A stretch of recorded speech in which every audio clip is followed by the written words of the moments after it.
Welcome, everyone. Thanks for coming.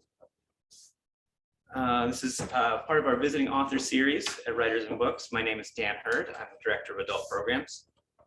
If you're not familiar with us, we're a nonprofit literary arts center. We offer readings, workshops, and literary programming for people of all ages and backgrounds. You can find more information at our website, wab.org. And I'll also point out it's Independent Bookstore Day, so there are discounts downstairs in our bookstore, Ampersand Books, and also available online at ampersandbooks.org. I'm sorry. Writers and Books would like to call attention to the complex and troubled history on the lands on which we live and work. We're convening this event from the unceded ancestral homelands of the Onondaga, or the people of the Great Hill. In English, they are known as the Seneca people, or the Keeper of the Western Door. We're so happy to have Justin Murphy with us. First, we'll have him be in conversation with Erica Bryant, then we'll have time for questions. So yeah, very excited. Erica Bryant is a former reporter, columnist, and editorial writer for the Democrat and Chronicle. She has written numerous articles and editorials about the Rochester City School District and co-hosted an education podcast with Justin Murphy. She's currently the Associate Director of Writing for the Vera Institute of Justice.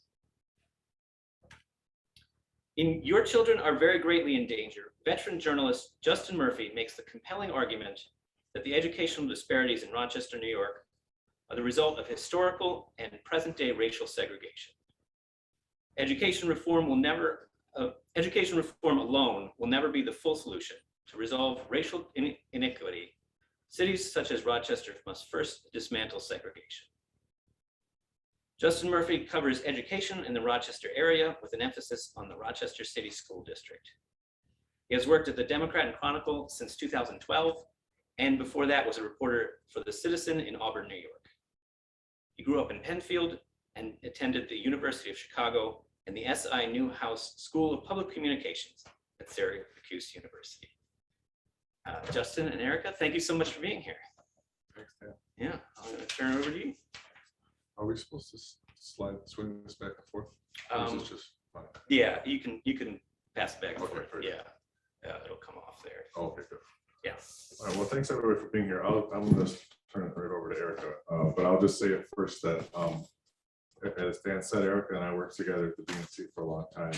She was education reporter before I was, and then she was the education columnist. And so like a lot of the stuff in the book, not like specific anecdotes, but like the mindset and the thinking behind it, a lot of that is like things that I fleshed out with Erica over the years. And I always very greatly value those conversations. So I'm glad to be having another one in front of you all today.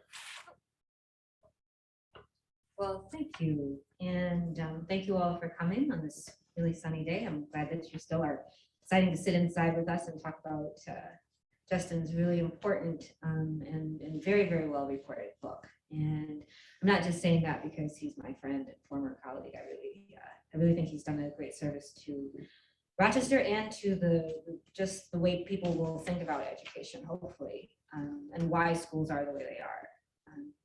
So last time I was in this room, it was actually for a If All Rochester Reads book event for the author of American War, Omar El-Akkad. And he told us that his book, American War, was inspired by a specific sentence in a specific media report.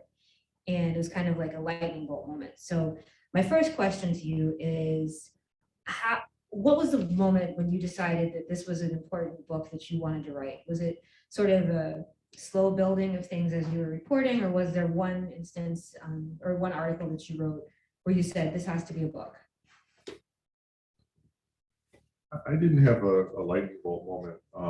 I talk about it in the preface a little bit, but in Erica, you certainly will be able to relate to this. But as the education reporter, I'm always getting cornered at events and things, and people will tell me their theory about RCSD and it's the school board or it's the union or charter schools or whatever.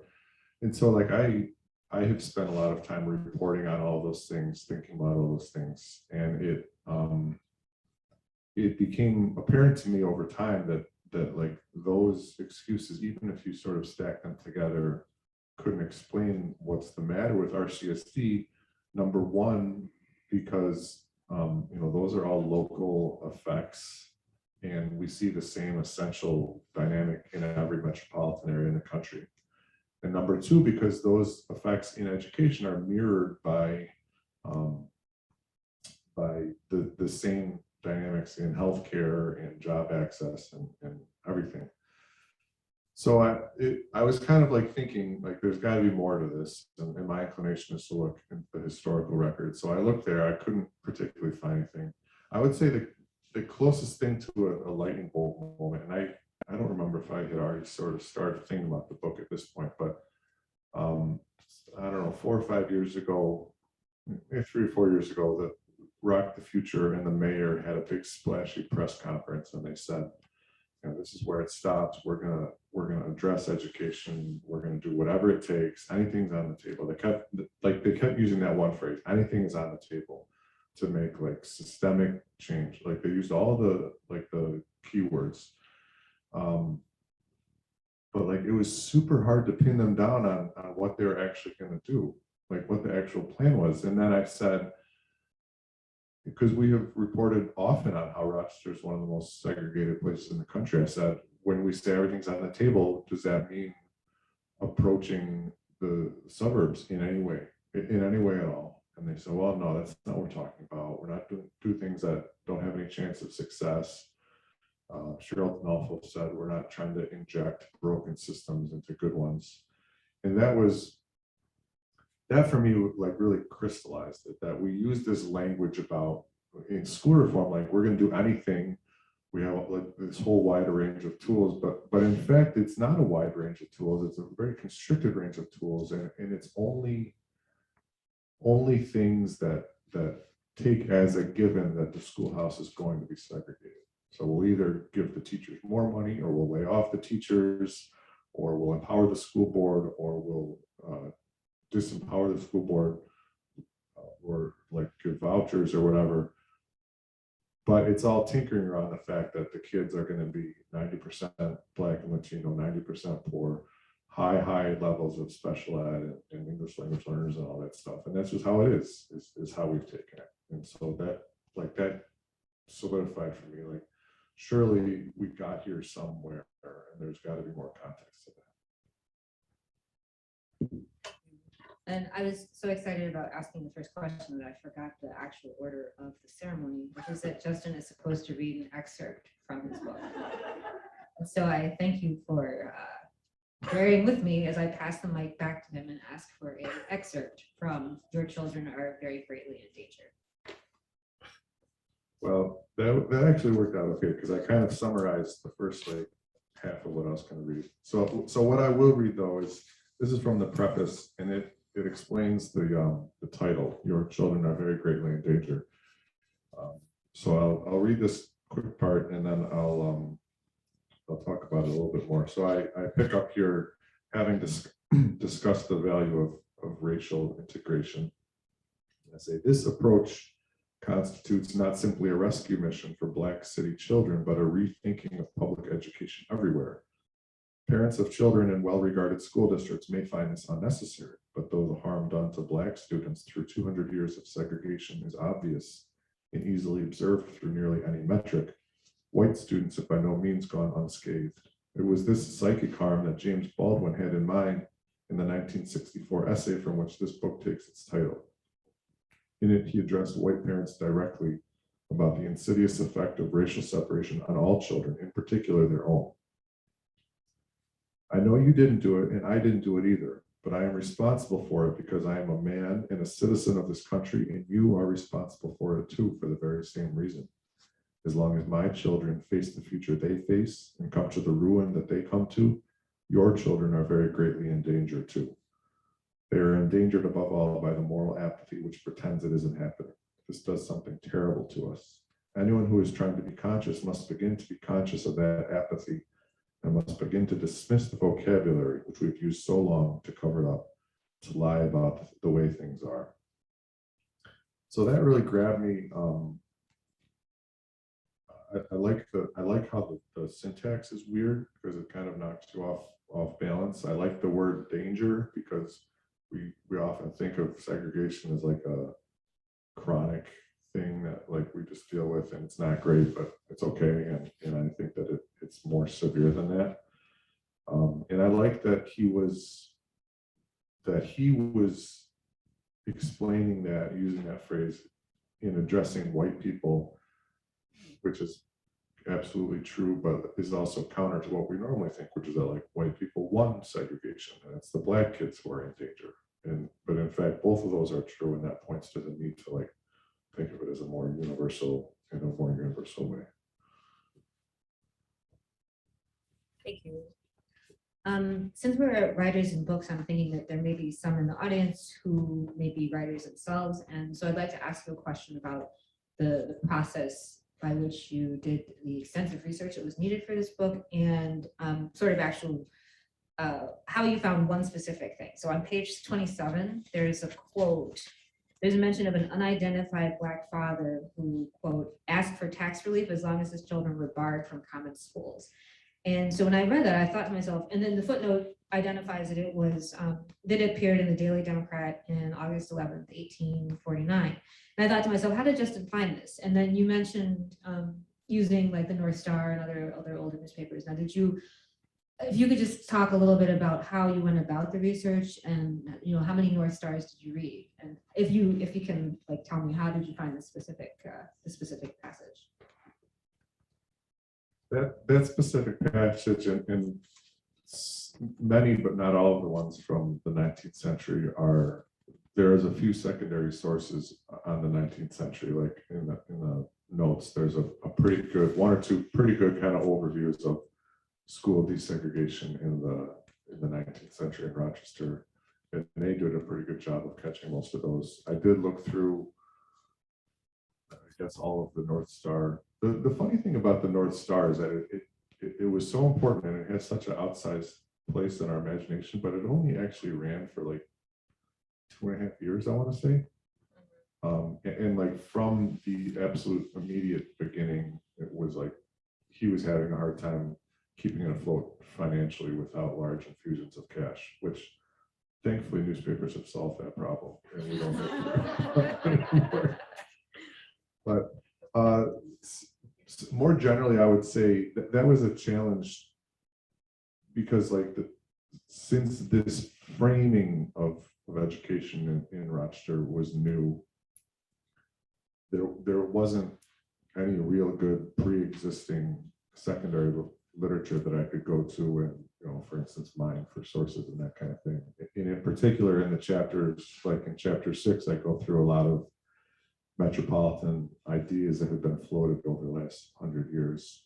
And that was very much a matter of like hunting and pecking in the downtown local history room has great collections of newspaper clippings by category. So going through those, and then, you know, like I'll read the newspaper story and I'll talk about a report. So I'll go to the city archives and try to find a report. Or some of the things would be like, you know, I interview people and then I just ask them, do you have any old documents or do you have anything else I should talk to? And I came across a lot of valuable stuff that way, but it was a disorganized looking process to gather all that stuff, and it took quite a long time. And how long, about ballpark, how long did it take you to do the research?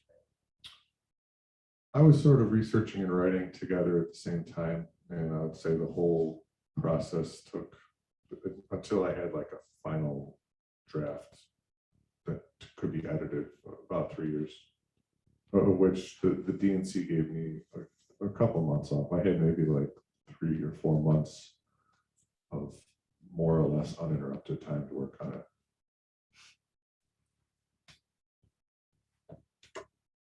Now, the book concludes with 3 recommendations for how we could move forward. can you tell us how you came up with each of the recommendations? And maybe in case people haven't finished the book yet, to say what the recommendations are and how you came to decide that these three would be the ones that you would go with. So the first one, the first recommendation is for a study that would lay out the potential and obstacles and potential pathway toward any kind of metropolitan cooperation, both in education and in other areas. And that one became clear to me as I was researching, especially in chapters 6 and 7, all of these ideas that had been tried in the past for a school that can take kids across district lines or in some ways geared toward integration. And I saw that they all, the ones that got opened all failed for the same reasons, mostly lack of consistent funding. And the ones that didn't open all failed at the same points, which was like they couldn't figure out who was going to run it and where the money was going to come. So that became clear to me that if that's ever the direction we need to go in, we need to have those basic questions answered. The only exception to that, so like anything would require some legislation, almost anything that you could do. The exception being the urban suburban program, which already exists in legislation, already has full-time staff, is already well received and everything, but is run in a very unequitable fashion. And that's something that any school district has the power to change immediately in terms of the terms of their own participation in it. So that was like the one pretty clear exception to the first point, which is that you can't do anything unless you do all this work first. So that's the second recommendation. The third one is sort of just generally for increased anti-racism education and historical education of this sort for kids and adults around here. And that's just because, you know, like we can all recognize today that any even halfway bold desegregation proposal would be ferociously opposed. And you can't get through that unless there's a critical mass of people who understand why that's of value. That was like a pretty clear lesson from the civil rights era in the late 60s and early 70s is the basic hope was like, we got this really favorable judicial ruling in Bonneville Board of Education. Congress for a minute is interested in passing it. We've got like charismatic liberal white men in the executive branch who will push some of this stuff through. And so we'll do it from like a technical perspective and then just like try to cram it through, and like there'll be fights, but we'll get through it and like it's fine. And it wasn't fine. That didn't work. And I think a big takeaway is you can't just wait for Clarence Thomas and John Roberts to die and think, oh, then the Supreme Court will be better and we'll do it and it'll work. You have to do a hearts and minds thing. So that's where that third one came from.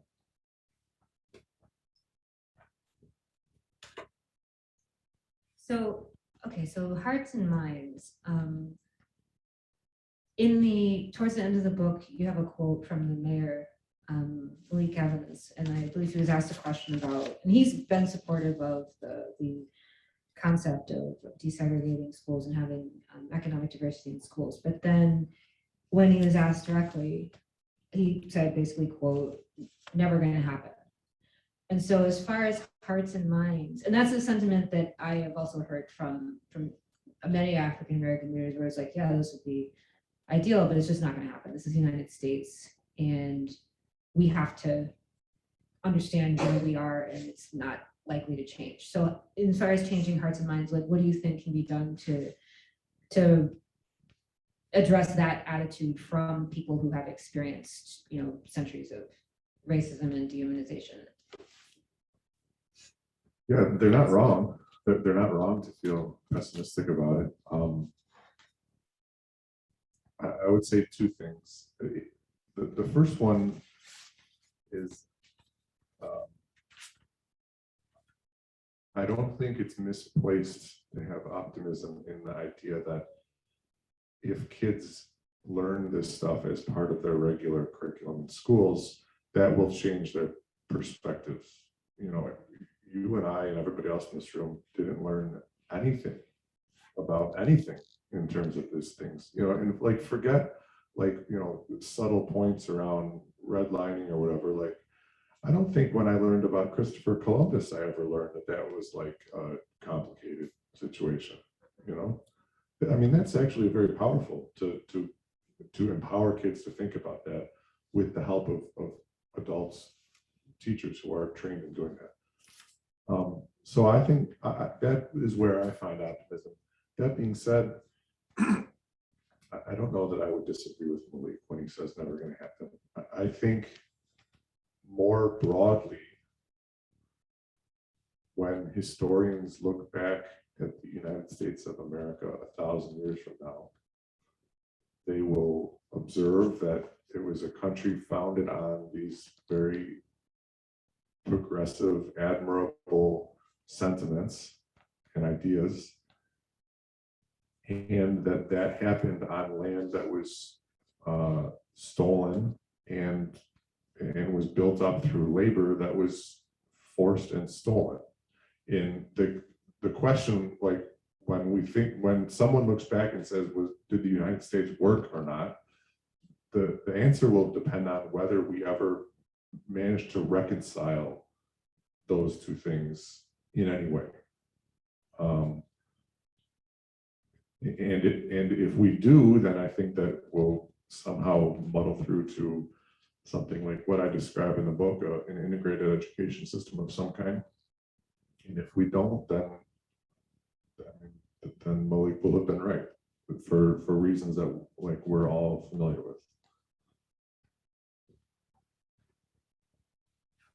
Do you think that there's, and are we getting to the audience question part? Can you tell me my time here? Yeah. Oh, okay, so I'll just ask one last question. Do you think there would be more hope in housing desegregation or in educational desegregation that is a result of busing or transportation? I certainly think housing is the most elegant way of going about it. I'm not as much of an expert in housing. I read many times in the book people saying like the same people will go to an anti-housing meeting, you know, an anti-integrated housing rally on Monday, and say, well, we don't need integration, we just need better schools. And then on Tuesday, they'll go to an anti-integrated education rally and say, well, it's not the school's fault, it's the housing. You know, like it's very easy to play those two things off each other. I suspect that housing would be easier. I suspect that the path to that might be easier. I also, another lesson from what I saw in the book is that even then, you know, like when the Great Migration started, and throughout, like up until 1970 or so, the Black population in Rochester was very small compared to both other cities at the time and Rochester later. It would have been pretty easy to like integrate those migrants into the community. And not only did we not do that, but the systems, housing and education kind of worked together to harden those boundaries. So short answer is yes, housing is easier, but even then education will have a place in terms of dismantling specifically education segregation. So now we would like to see if anybody in the audience has questions they would like to ask about the book or the process of writing it. Yes? Hi, I'm an educator and we are under attack right now. And so I wonder if in the 3 years that it took you to write the book, do you actually feel more hopeful or less hopeful? And sorry, I just have to repeat the question so the folks online can hear it. So the question comes from a person who is an educator and asks and says that educators are under attack right now and asks during the 3 years that Justin spent writing the book, have things, well, tell me again, sorry. More or less hopeful? Are you more or less hopeful?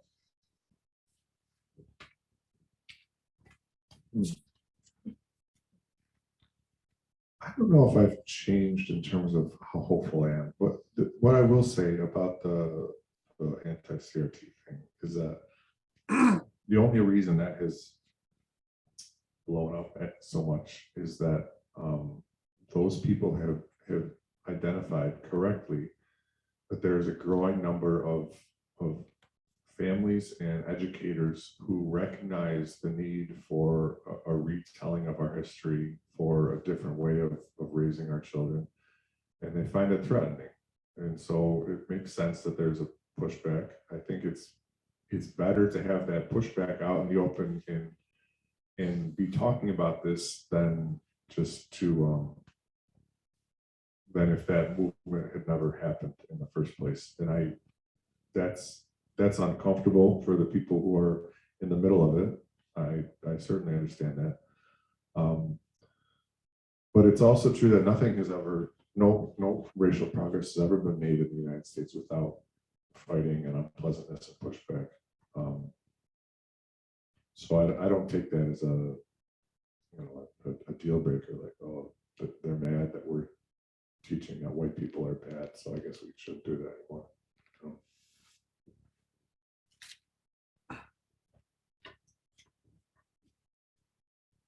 Yes.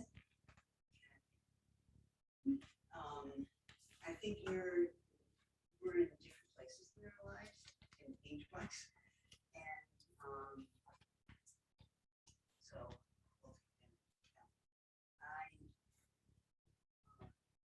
I'm much more pessimistic when I look at what's happening across the country, and even in terms of what's happening in our suburbs, with certain parent groups wanting to take over school boards because they feel that, well, it's kind of the same thing that's happening in the South.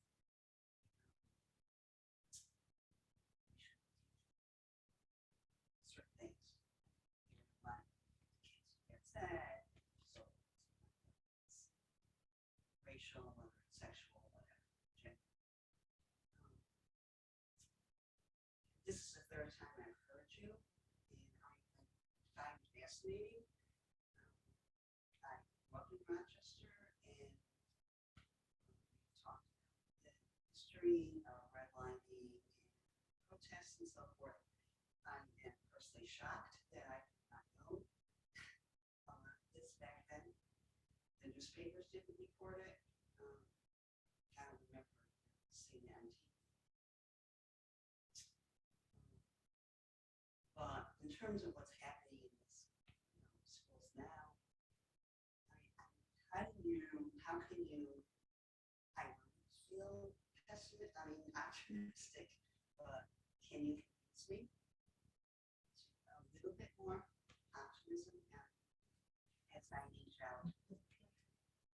So the question comes from an audience member who is feeling pessimism and has asked Justin to give reasons why we should be optimistic. I don't begrudge anyone their pessimism.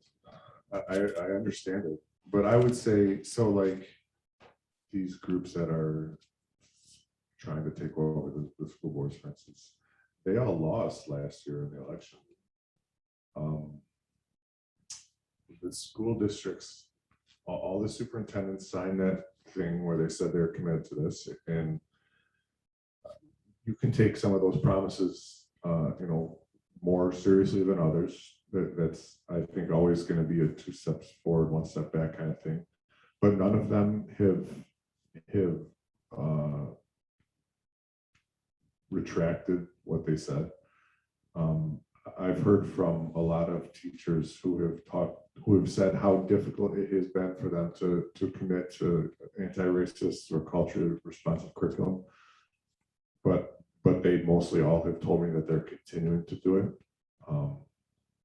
I heard from a former teacher of mine in Penfield last year, or recently, who said that she has spent more time talking about this stuff this year than she ever has in the rest of her education career combined.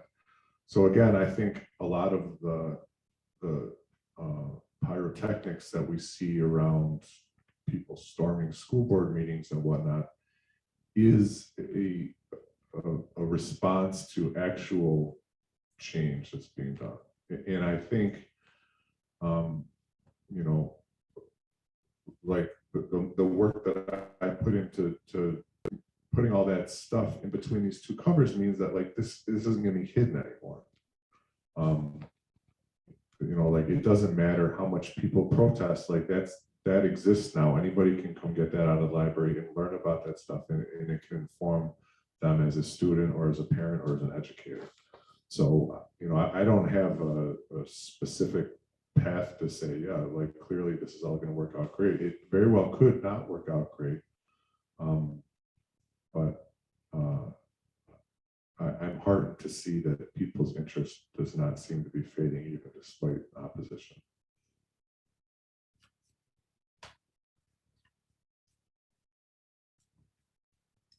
Do you have any other audience questions, either here or virtual? If you have a virtual question? Nothing in the chat. Okay. Oh, yes, go ahead.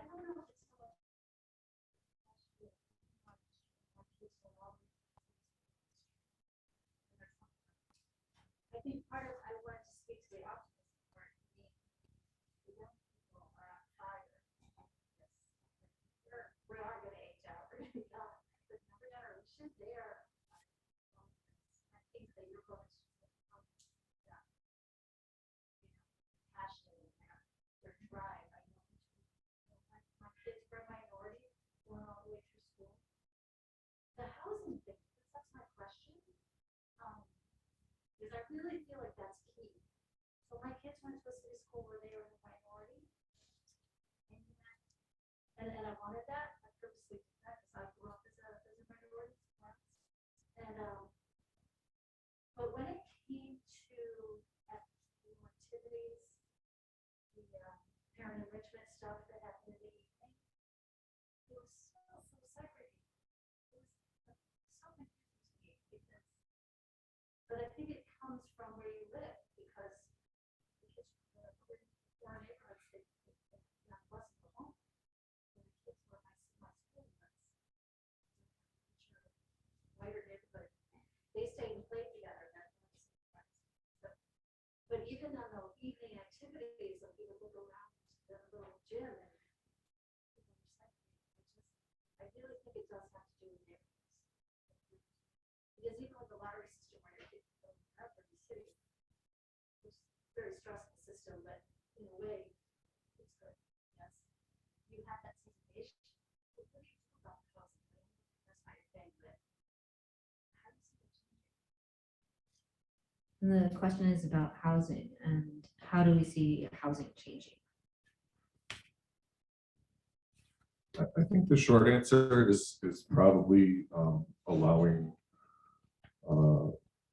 denser housing in low-income housing in the suburbs. I think like at the very top level, but I would say more generally,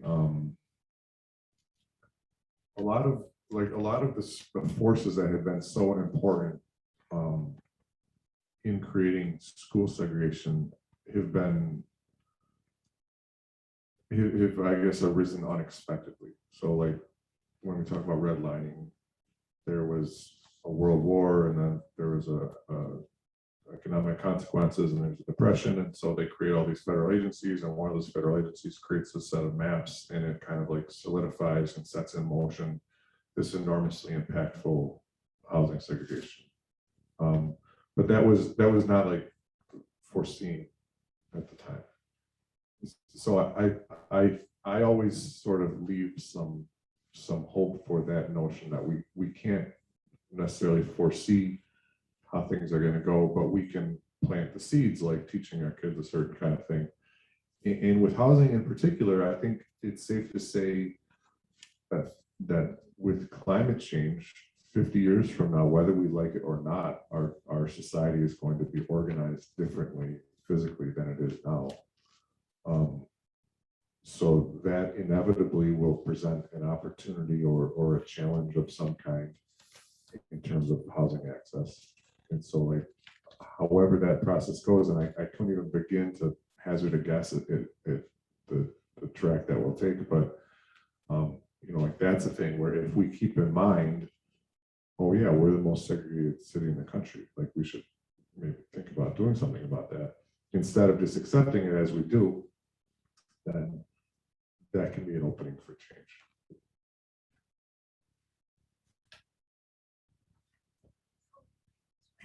Do you actually want to take the mic? Can I share the microphone so that the folks can hear? what's Yeah, actually- I don't know. Okay. Yeah. This might just make it easier for people. A couple things. My daughter also went to school and she's that was a long time ago. And she had an amazing education. Great. And high school was at School of the Arts. Now, one of the things that even though the neighborhoods is certainly still quite a little less segregated, what was really nice was what was good is because the nature of the school is the kids did things together. They were in plays together, they were in dance together, they did art together, and so the interaction between the people in different races, religions, whatever, is much bigger than would have been in other high schools.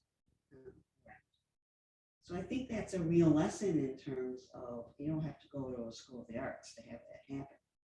That it's really important to, it's not just what happens in the classroom, but what happens in extracurricular activities. That's one. The other thing is, talk about housing. My daughter currently, though, will be living in Boulder, Colorado, which is certainly not the most integrated area, but surprisingly getting worse up. She currently lives in a neighborhood that probably the houses are $1 million and up. And there's also what's called affordable housing, which is really for us middle class people. And it's in the same neighborhood. And they also then built Habitat community housing in the same neighborhood. I think that is an amazing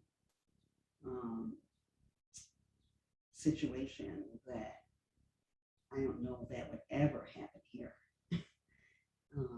But it brings in all, really different people, and they go to the same schools and so forth. So that's certainly one way of handling housing. And I think you mentioned that climate change is certainly going to make it different, where people are going to have to live closer to each other. And cities will get bigger, and well, people will have to walk and so forth. The other thing, I'm going to make an analogy to, I don't know how many of you saw The Exorcist, Linda Blair. I think we're in an Exorcist time.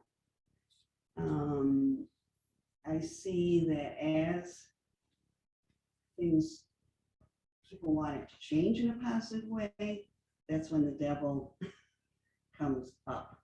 And that's what's happening, particularly in the South, the banning of books, and we can't say this, and we can't teach. We don't want children to be upset, so forth, and all that stuff.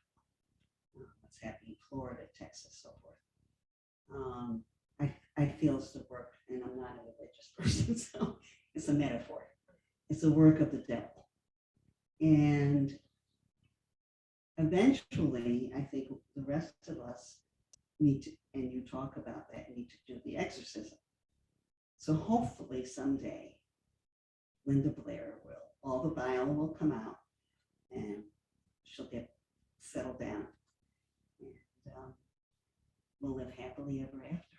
I like that.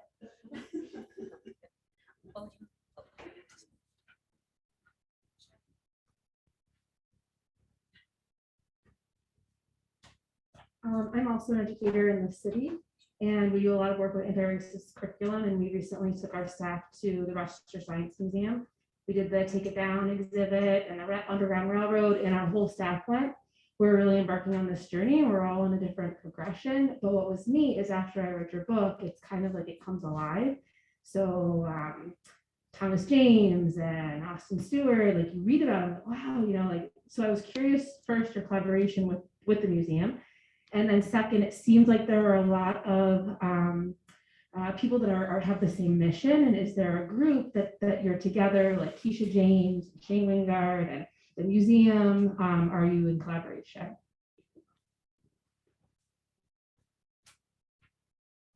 Thanks.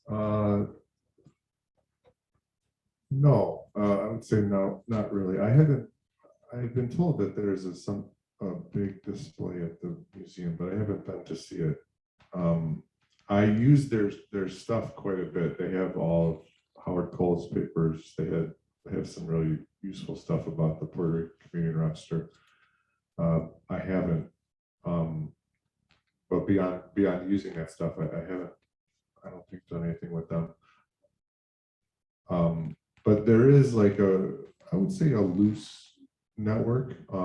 Certainly Shane and Keisha with Pastone, I talked to them and also to the BOCES folks with the anti-racist curriculum. I think got some of my sources and whatnot in both of those.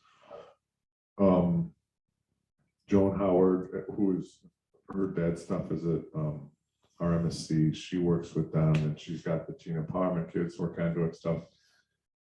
So yeah, I would say it's loose, and probably at some point it could be valuable to create a little bit more structure on that. But I think there are a lot of people, and there's a lot of people like you, it sounds like, who are taking an initiative in their own building. You know, like I've heard from a lot of schools that are having a book club with like 6 or 8 people, and that's small scale stuff, but that's super important. So I appreciate that.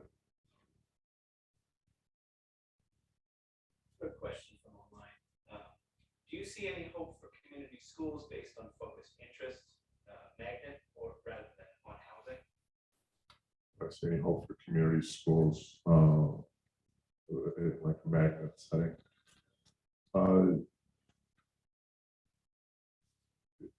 It sounds great, and in some cases it's great to have, you know, like we all like the picture of everybody walking down the sidewalk to school and waving to Mrs. Jones on the porch and stuff. I see 2 issues with that. The first one is that like that keeps getting broken, partly because RCSD is not doing it real well, but also that's in part because of like actual specific barriers that go part and parcel with a segregated city. So like the fact that I think like 1 in 10 kids in the district are homeless in a given year, and way more than that move in a given year, makes it exceedingly difficult to have these you know, idyllic community schools. The very notion of like a community school with you know, they have a dental clinic and a health clinic, and the parents can sign up for whatever services, and they got a food cupboard and a clothing cupboard. Like that's all great, but that's the school district attempting to function as a full service safety net, which is like fundamentally not a school system's job. And it's certainly not a job that a wealthy suburban school district is trying to do. Like they're just straight up educating their kids, which is better. And the other thing I would say about that is that even if you get it to work, then what you have done is created a segregated school based on housing segregation. Like our neighborhoods are segregated, so if we have neighborhood schools, they'll be segregated.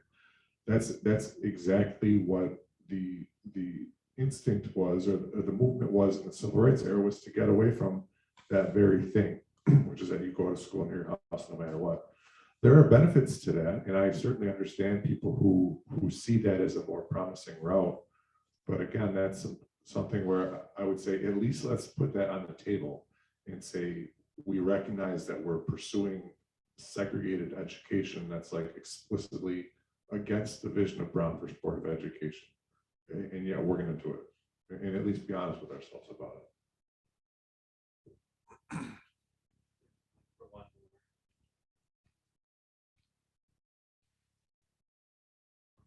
Well, does anybody? Anybody? So I get to ask it. I would just ask you what's next. What are your next reporting projects? What are you going to be looking at in districts or elsewhere? I don't know. So this is a somewhat a new and somewhat uncomfortable position for me, because I have now put a bunch of stuff out into the thought stream, and then I'm also the one reporting on like whether any of it happens. So that's not usually what we do. I don't know about that. I just did a big package about the urban tree canopy, and I've got a lot more of that stuff to come. But I don't know. I'm naturally inclined toward history. I think one of the things that I hope the book has value for people is that we so often, like with redlining, for instance, people will say, oh, like, yeah, you know how like redlining happened, like that was terrible. And we'll say, yeah, that was the worst. I did all this stuff. But nobody really knows like what the mechanism is, like, you know, like who is in charge of enforcing it and how did it actually work and where did it work differently. And that's something that I tried to suss out in the book is the way that school segregation actually happened. And I think that there's a lot of other areas where that same work would be valuable, like urban renewal is another one. Like we all know, like Clarissa Street had the jazz clubs and it got knocked down and that stinks, but like there was a whole long process behind that. There was like actual individual actors and state forces and personal stories in there that I think haven't really been captured in an accessible way. I'm trying very hard not to commit to doing that, because I also, the other thing that's next is my kids are 2 and 5 and they kind of demand attention. But at some point, maybe someone will do that. Maybe you. So in 4 years, we'll be reading Justin's book about redlining. So with that, we conclude our book discussion, and thank you all for coming.